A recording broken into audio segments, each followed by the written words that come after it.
Everybody talks about the Great Pyramid like we know its secrets. 4,500 years standing, 2.3 million blocks, 146 meters straight up into Egyptian sky. We tell ourselves we understand it. Pharaoh Khufu, 20 years of construction, ramps and ropes, case closed. But here's what nobody mentions. We've been wrong about almost everything. The chambers we thought we mapped, there are more.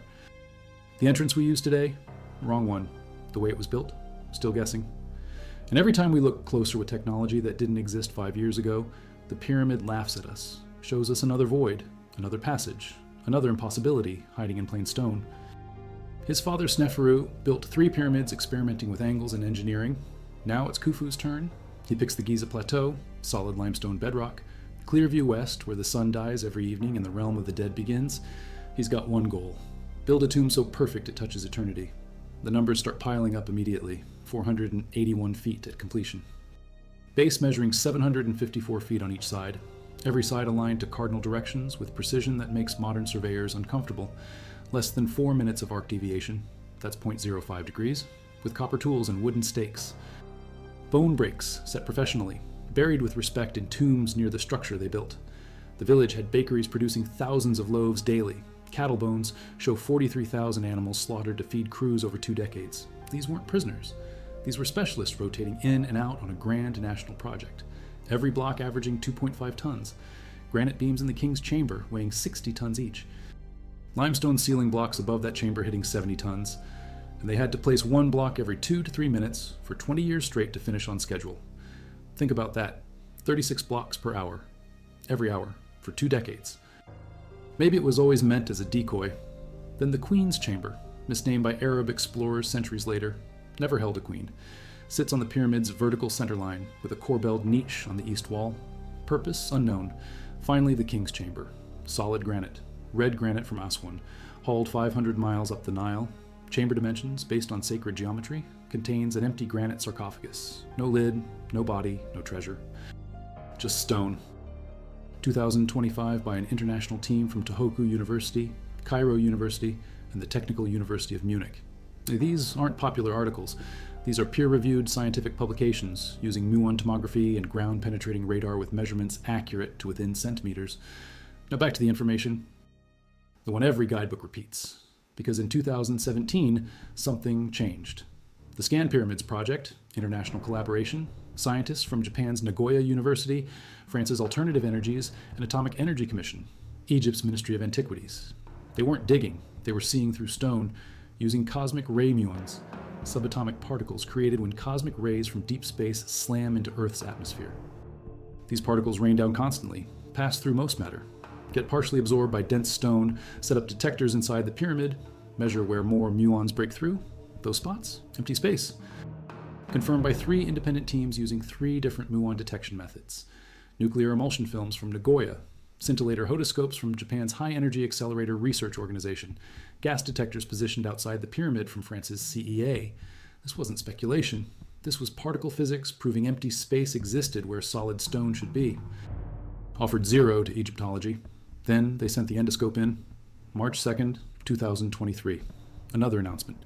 The North Face Corridor, 9 meters long, 2 meters wide, 2 meters tall, hidden behind the chevron stones above the original entrance.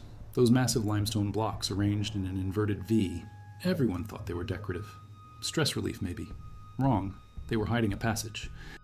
The corridor sits 0.8 meters behind the chevron, runs straight back 9.1 meters, horizontal, empty, sealed since construction 4,500 years ago.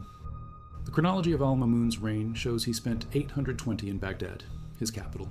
He visited Cairo once, 832 AD, 12 years different. The earliest written accounts, composed by al-Masudi around 950, 130 years after the supposed event. Later accounts don't even mention 820. They were written 400 to 500 years after al-Mamun's time.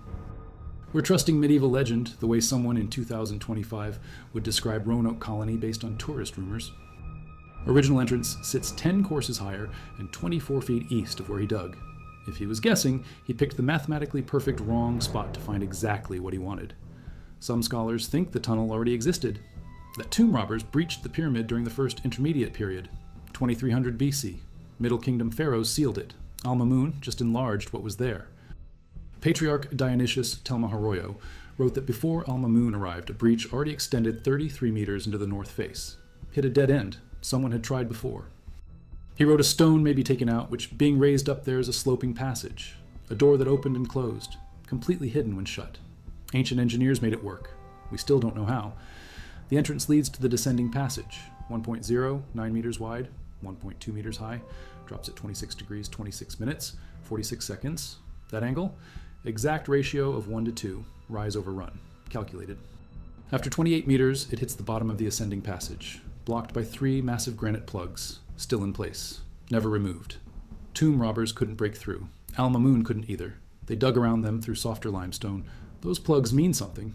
They were slid down from the Grand Gallery after the burial, sealed the upper chambers permanently, or so everyone thought. The ascending passage continues up at the same 26-degree angle, 47 meters long, same dimensions as the descending route, 1.09 by 1.2 meters. At the top, the ceiling suddenly explodes upward.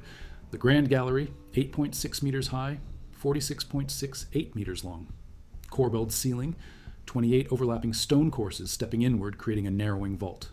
The architectural purpose? Debated for centuries. Some say it stored the granite plugs before they were released. Some say it was a counterweight system. Some say it distributed the massive load of stone above. Maybe all three. The gallery's sophistication suggests multiple functions.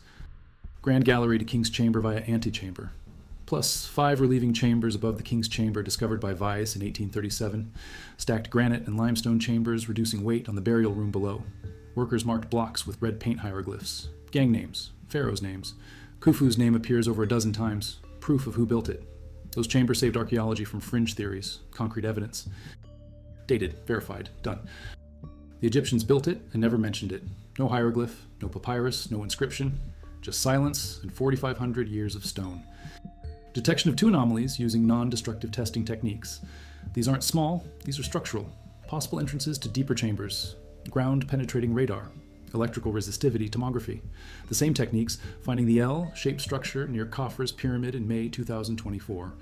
An L-shaped anomaly, shallow structure connecting to deeper structure.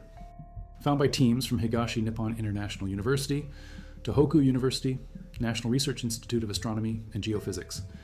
The structure was filled with sand after construction. Deliberately, it may have been an entrance. To what? Unknown. But Harvard Egyptologist Peter Dermanuelian said it's worthy of further exploration. Vertical shafts with squared walls, lined with limestone and sandstone blocks cut with precision. At 40 feet down, each shaft opens into cavities, 80 feet wide, circling the passage, too deliberate for erosion. These shafts drop 130 feet, maybe deeper under accumulated rubble. Satellite imaging suggests they extend further. Ancient Greek historian Herodotus wrote about a massive Egyptian labyrinth, 3,000 chambers. Many underground, large subterranean pyramid. For centuries, scholars called it exaggeration. Maybe it wasn't. Maybe Herodotus was describing something real that we've ignored because we couldn't find it. The shafts align with the pyramids above, mirrored pattern, cosmic and terrestrial plan. Purpose? Ritual offerings? Hydraulic systems? Transport chambers? Nobody knows, but they're there, engineered with the same care as everything visible. If you value this kind of documentary evidence and archaeological discovery, subscribe. It's supporting real research into structures that rewrite what we thought we knew. Also, comment your city. This content is factual based on sources including the March 2023 Nature Communications paper by Procurer and colleagues detailing muon radiography results with sensitivity to centimeters, and the May 2024 Smithsonian Magazine article covering the Japanese and Egyptian teams' ground-penetrating radar discoveries at Giza. These are the frontline sources, the actual science. Now back to what we're still learning. More material than the pyramid itself. No room on the Giza Plateau, no archaeological evidence. Spiral ramp wrapping around the outside. Can't sight the corners properly. Would cover the pyramid for decades. Can't maintain geometric accuracy. Can't check angles if the ramp blocks your view. Zigzag ramps on each face. Same problems. More turns, more complexity, more material, none found.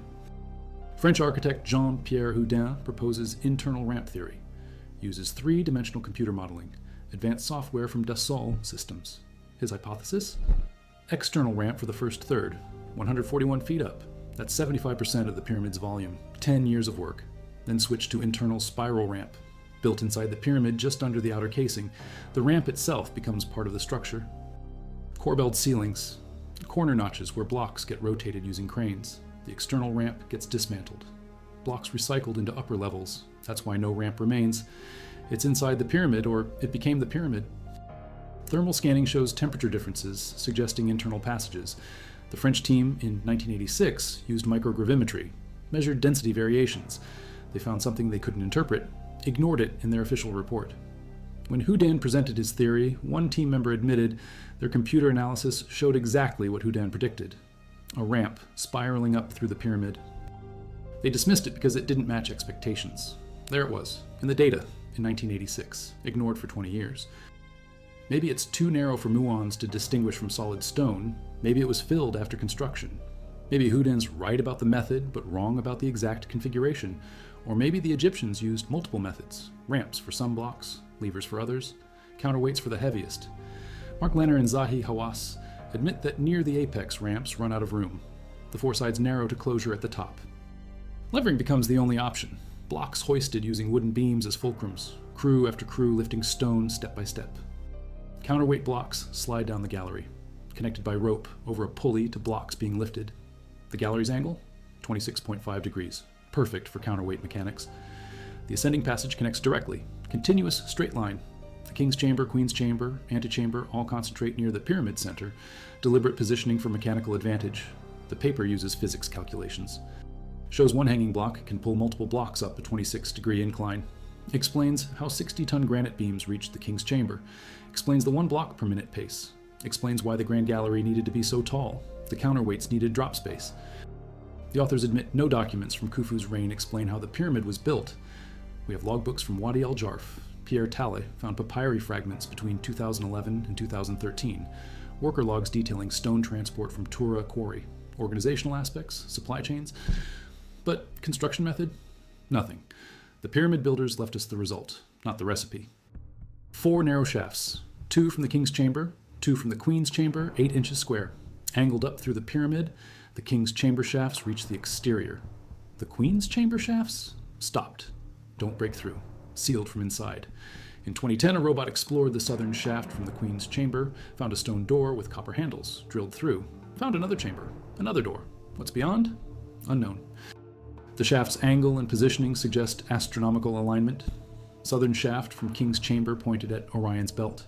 Northern shaft aimed at Alpha Draconis, circumpolar star. Never sets. The ancient Egyptian afterlife connected to stars.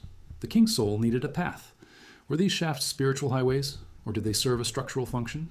Ventilation during construction? Both? Neither?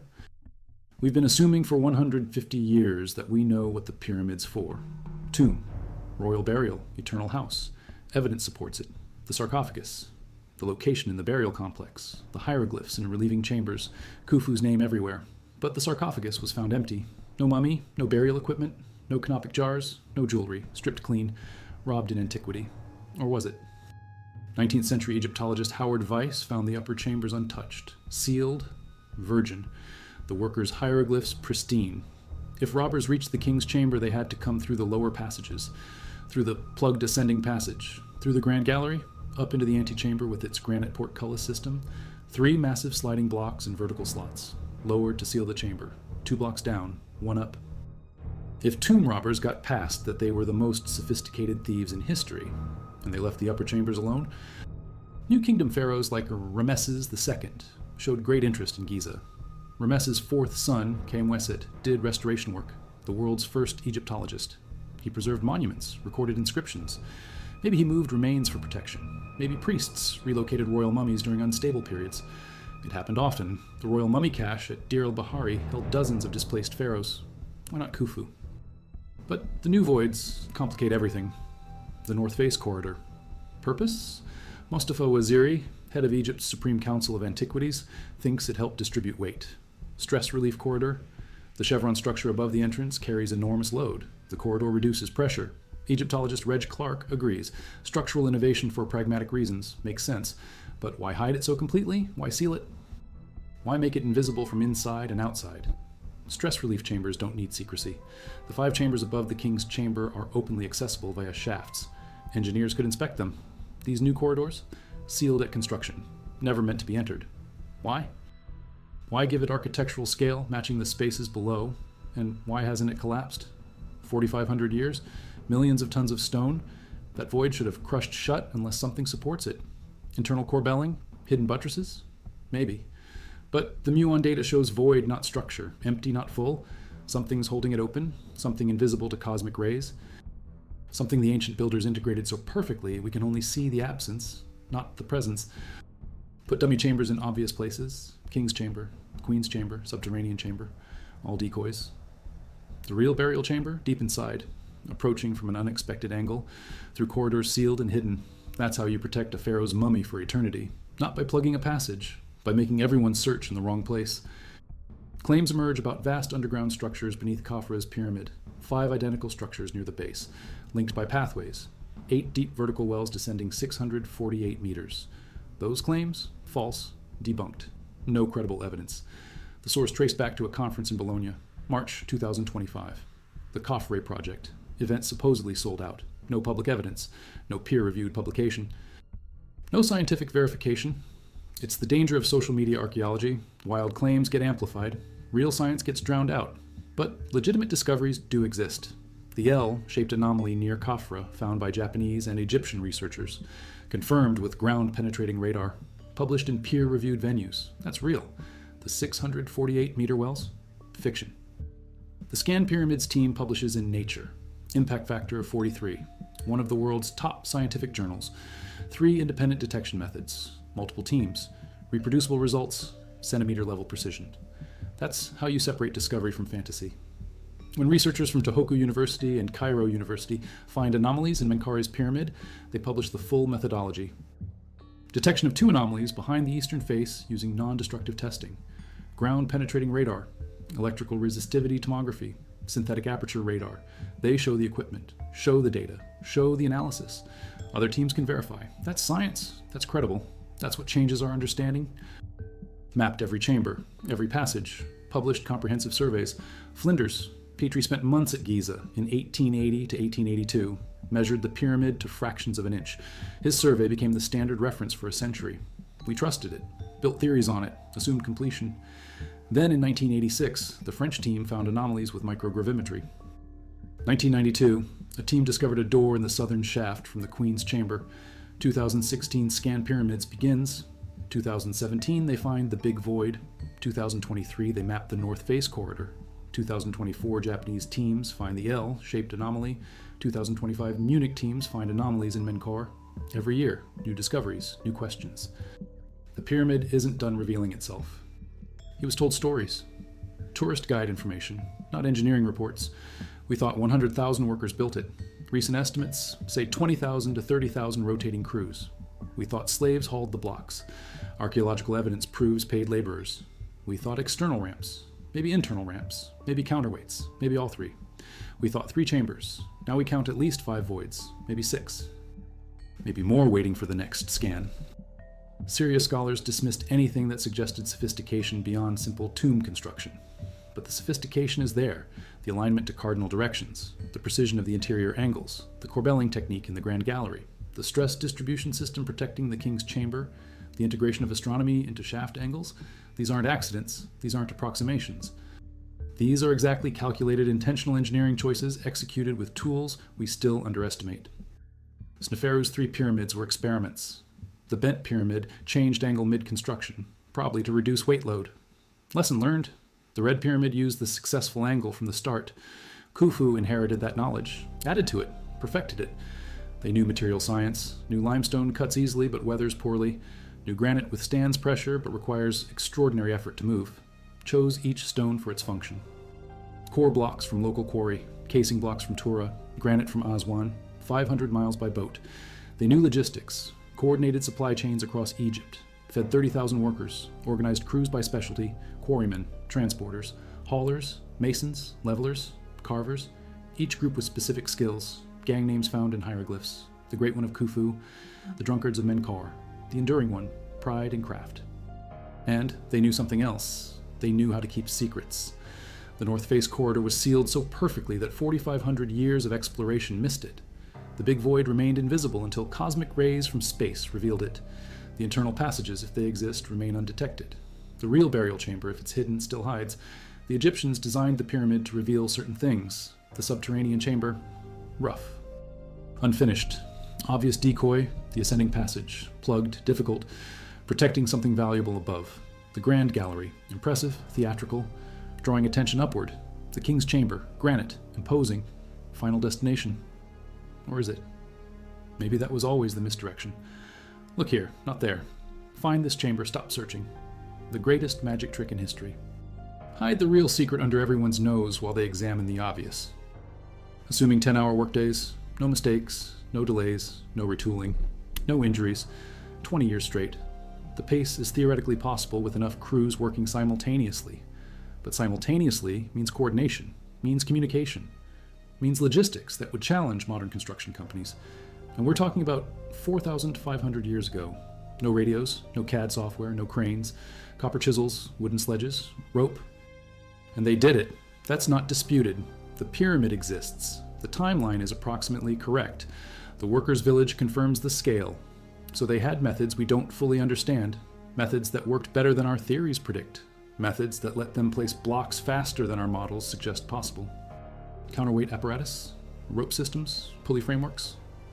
After construction, disassembled, removed, sealed over. The voids remain. Proof of the process, fossil evidence of ancient engineering. Or maybe they were always meant to be empty, designed into the structure for reasons we haven't imagined. Sound resonance, energy focusing, astronomical observation, religious symbolism. We impose our categories on ancient thinking. Tomb, engineering. Religion, structure. The Egyptians might not have separated these concepts. The pyramid might be simultaneously tomb and temple and astronomical observatory and mathematical statement and engineering manual, all at once, integrated, holistic. We break it into parts because that's how we think. They might have conceived it as one unified thing serving multiple purposes with every feature intentional. The base is level to within 2.1 centimeters across 754 feet. With ancient tools, extraordinary. The foundation trenches cut into bedrock were filled with plaster and leveled using water channels. They flooded the trenches, marked the water level, cut to that line. Each corner sits at exactly 90 degrees. The alignment to true north, better than 3.6 minutes. Modern magnetic compasses aren't that accurate. The Egyptians used astronomy, tracked circumpolar stars. Ancient accounts say it blazed in the desert, could be seen for miles. Arab geographer Abd al-Latif al-Baghdadi in the 1200s wrote extensively about the perfection of the joints. He couldn't insert a needle between stones. By his time, most casing stones had already been stripped, used to build Cairo after the earthquake of 1300s, but enough remained to show the original quality. Today, only the backing stones survive, the rough core blocks. But near the base on the north side, a few casing stones remain in place. Tourists photograph them, touch them, feel the precision that once covered the entire structure. Adequate for internal structure. Aswan granite, incredibly hard, withstands compression better, used only where necessary. King's chamber walls, relieving chamber beams, each material chosen for exact properties. Limestone splits, clean breaks. At Aswan, the granite quarry contains the unfinished obelisk. Shows the technique, dolerite pounders. Balls of dolerite harder than granite. Workers pounded channels around the block. Eventually, the block separates. This obelisk would have weighed over 1,000 tons. They abandoned it after finding cracks, but the work shows the method. The Wadi al-Jarf papyri, found by Pierre Tallet, document one crew. Inspector Marer's logbook, year 27 of Khufu's reign. His crew transported limestone from Tura to Giza, used the Nile during flood season, loaded blocks onto boats. Took 2 to 3 days per round trip. The papyri list daily activities, dates, locations, crew assignments, management documents. They prove organization, national mobilization. This was administration.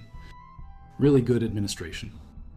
Recent research published in 2024 confirmed the Nile had a now-dried branch. The Khufu branch made transport feasible.